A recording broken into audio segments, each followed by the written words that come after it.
Hello friends, welcome to एग्जाम्बी पर आपका स्वागत है। My name is Ravi and we make preparation 50% faster.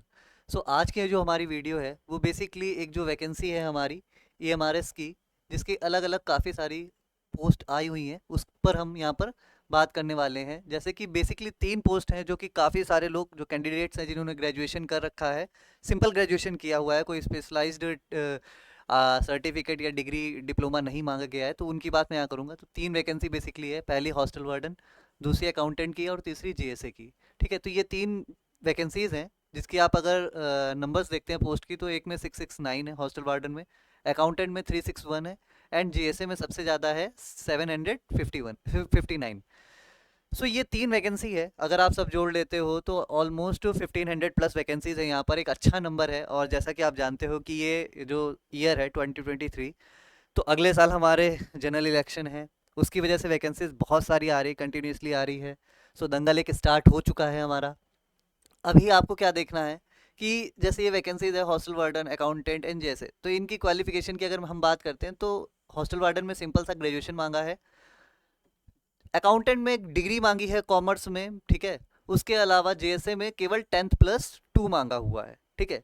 Then अगर हम बात करते हैं एज की, तो इसकी एज मांगी गई है हॉस्टल वार्डन में 35 ईयर्स की, ठीक है। अकाउंटेंट में 30 ईयर्स की मांगी गई है और JSA में भी 30 ईयर की ही मांगी गई है।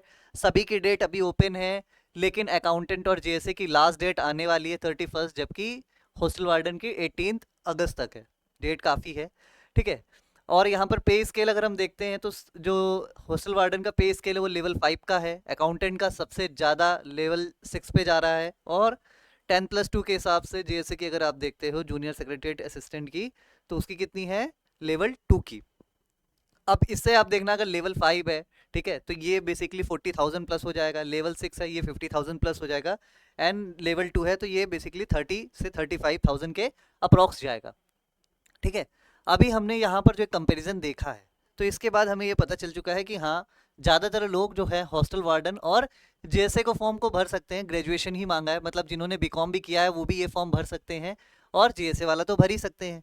तो एक बात ये आ रही है बच्चों में कि उन्हें लग रहा है कि क्यों ना हम जो ये जो तैयारी है ये सब अलग अलग ना करके एक ही पैकेज ले लें, और क्या करें, जो हॉस्टल वार्डन में अलग से सिलेबस है वो हम कहीं से पढ़ लें, अकाउंटेंट में जो अलग से अकाउंट का सिलेबस है वो हम अलग से पढ़ लें, और JSA का।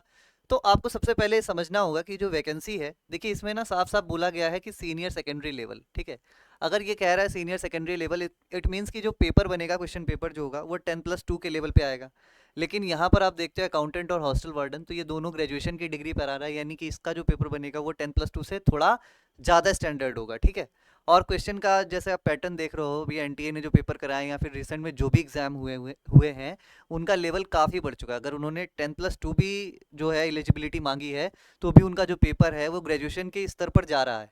तो ऐसे में जिनको ये लग रहा है कि हम सिर्फ GSA का कोर्स लेकर कहीं से पढ़ चुके हैं, या क्वांट रीजनिंग और इंग्लिश वगैरह पढ़ चुके हैं, तो हम सिर्फ अकाउंट्स कहीं से पढ़ ले हो जाएगा, या फिर हॉस्टल वार्डन में जो अलग से चीज़ें हैं वो हम पढ़ ले तो हो जाएगा।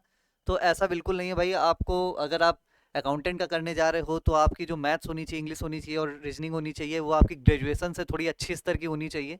मतलब कि स्किल, जो आपके मैथ्स में जो क्वेश्चंस के पैटर्न होंगे वो थोड़े डिफिकल्ट हो सकते हैं, उसी के साथ रीजनिंग का भी थोड़ा डिफिकल्ट हो जाएगा, और इंग्लिश में भी आपको वैसे ही देखने को मिलेगा। जबकि JSA के पेपर में अगर आप देखोगे तो ये चीज़ें आपको मॉडरेट से, मतलब इजी से मॉडरेट के बीच में मिलेंगी, बट जो अकाउंटेंट है और जो हॉस्टल वार्डन है उसमें ऐसा देखने को नहीं मिलेगा। तो इन दोनों में तो ऐसा, इन तीनों में डायरेक्टली कोई रिलेशन है ही नहीं, सबकी प्रिपरेशन आपको करनी ही पड़ेगी और अच्छे स्तर पे करनी पड़ेगी। लेकिन अगर आप हॉस्टल वार्डन या अकाउंटेंट में से कोई भी एक फॉर्म भर रहे हैं, मान लीजिए आपने हॉस्टल वार्डन का भरा हुआ है, तो इसका इन तीनों में जो GS का सिलेबस है वो सेम है, QRE का सिलेबस भी सेम है। बस हॉस्टल वार्डन में कुछ चीज़ें अलग से मांगी गई है, ठीक है, एप्टीट्यूड बेसिकली जो है वो अलग से मांगा गया, उसी तरह अकाउंटेंट में अकाउंट्स अलग से मांगी गई है। तो इसका क्या मतलब ये हो जाता है कि कहीं से हमने GA पढ़ लिया, क्वांट रीजनिंग इंग्लिश पढ़ ली है, बस हम अलग से ये ले ले, तो ऐसा नहीं है। आप जहाँ से भी पढ़ रहे हो उसके साथ साथ आपको उसके लेवल को भी ध्यान रखना होगा, क्योंकि ये फिर से मैं अपनी बात को दोहराऊंगा कि ये ग्रेजुएशन के लेवल का है, यानी पेपर इससे भी अच्छा बनेगा, ठीक है। अगर आप सिलेबस को भी देखते हो, मैंने सिलेबस भी लगाया हुआ है, तो देखिए अकाउंट के सिलेबस में भी वही है, रीजनिंग, ठीक है, क्वांट है, देन हिंदी है, जनरल इंग्लिश है, बेसिक नॉलेज ऑफ कंप्यूटर, यहाँ देखिए बड़ा छोटा सा लिखकर उन्होंने छोड़ दिया है, देन सब्जेक्ट नॉलेज लिखा हुआ है, मतलब अकाउंटेंसी वगैरह की चीज़ें की गई, बात की गई है। उसी तरह जेएससी की बात करें तो इसमें रीजनिंग है, क्वांट है, जनरल अवेयरनेस है, जनरल हिंदी है, इंग्लिश है, और फिर से वही basic knowledge of computer operation की बात की गई है। लेकिन जब आप हॉस्टल वार्डन का देखते हो तो रीजनिंग, उसके बाद यहाँ पर तो एक अलग से सेक्शन उन्होंने बनाया हुआ है नॉलेज ऑफ आईसीटी। अभी जब आप इनके पैटर्न देखोगे आपको लग रहा होगा तीनों में कंप्यूटर की बात की जा रही है। तो फिर से वो देखो कि एक 10+2 के लेवल का पेपर है, एक बीकॉम के लेवल मतलब ग्रेजुएशन पर जा रहा है, और दूसरा भी ग्रेजुएशन पे ही जा रहा है। ठीक है, जेएसए और अकाउंटेंट्स में अलग से बात नहीं की गई उस तरह से कंप्यूटर की, लेकिन यहाँ पर स्पेसिफिकली लिखा हुआ है, स्पेशली उन्होंने अलग से लिख दिया है। इसका मतलब कि यहाँ पर जो क्वेश्चन बनेंगे वो एप्लीकेशन बेस्ड बनेंगे। ये बात मैं लिख दे रहा हूँ, पेपर होने के बाद आप ये चीज़ देख भी पाओगे कि यहाँ पर जो क्वेश्चन आपको दिखेंगे वो एप्लीकेशन बेस्ड दिखेंगे, जबकि जेएसए और अकाउंटेंट में आपको कमो बेस्ड जो थ्योरेटिकल पोर्शन पे क्वेश्चन होते हैं कंप्यूटर पे, उन्हीं पे क्वेश्चन देखने को मिलेंगे। ठीक है, उसके अलावा अगर आप जो सबसे स्पेशल पार्ट है इसका हॉस्टल वार्डन का, वो इतने सारे जो एक्ट हैं, ये बेसिकली पूरा अलग से काफ़ी सारे एक्ट हैं, आप देख रहे हो नाम भी लिखे हुए हैं ना। चाइल्ड मैरिज एक्ट हो गया, उसके बाद पॉक्सो एक्ट हो गया हमारा, उसके बाद चाइल्ड लेबर एक्ट हो गया, ऐसे करके सिर्फ इतना ही नहीं, इससे रिलेटेड और भी कॉन्स्टिट्यूशनल प्रोविज़न क्या है, या कोई अलग से कोई गवर्नमेंट ऑफ इंडिया ने कोई जो कन्वेंशन है वो साइन कर रखा है अगर, तो हमें वो भी देखना पड़ेगा। तो ये सारी चीज़ें हैं इसमें, तो इन्होंने इतना लिख दिया लेकिन वो भी पूछा जा सकता है। ठीक है, उसके अलावा बात करो तो आप जो एडमिनिस्ट्रेटिव एप्टीट्यूड है वो, फिर इंग्लिश, हिंदी, ओरिजिनल लैंग्वेज जो होगी, ये सारी चीज़ें आ रही हैं। तो ऐसे में कोई एक कोर्स से आपकी सारी चीज़ें नहीं कवर होने वाली है। इससे बेहतर है कि आप कोई एक डेडिकेटेड कोर्स ले जिसमें वो सारी चीज़ें जो उस पर्टिकुलर पोस्ट के लिए ज़रूरी हैं वो पढ़ाई जा रही हों। तो इस तरह से अगर आप चलेंगे तो आपकी जो तैयारी है वो बिल्कुल निश्चित और अच्छे ढंग से हो पाएगी।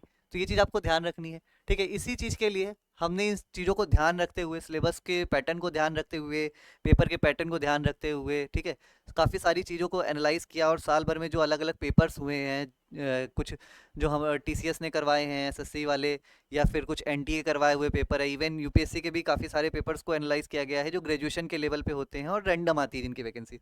उसके बाद इस तरह से हम लोगों ने जो कोर्स है उसको डिज़ाइन किया हुआ है कि आपकी कोई भी एस्पेक्ट छूटे नहीं। तो यहाँ पर आप ईएमआरएस का देख सकते हो, हॉस्टल वार्डन का जो है हमारा कोर्स है, ऑनलाइन कोर्स स्टार्ट हो रहा है जिसमें आप इनरोल कर सकते हो। ठीक है, इसके साथ ही बहुत सारी चीज़ें आपको मिलेंगी। सिमिलरली इसी तरह का कोर्स हमारा अकाउंटेंट का है जिसमें आपको प्रतीक सर और अलग अलग फैकल्टीज़ अपने अपने रिस्पेक्टिव सब्जेक्ट को कवर करेंगे। यहाँ पर भी 45% का डिस्काउंट भी चल रहा है जिसे आप अवेल कर सकते हो।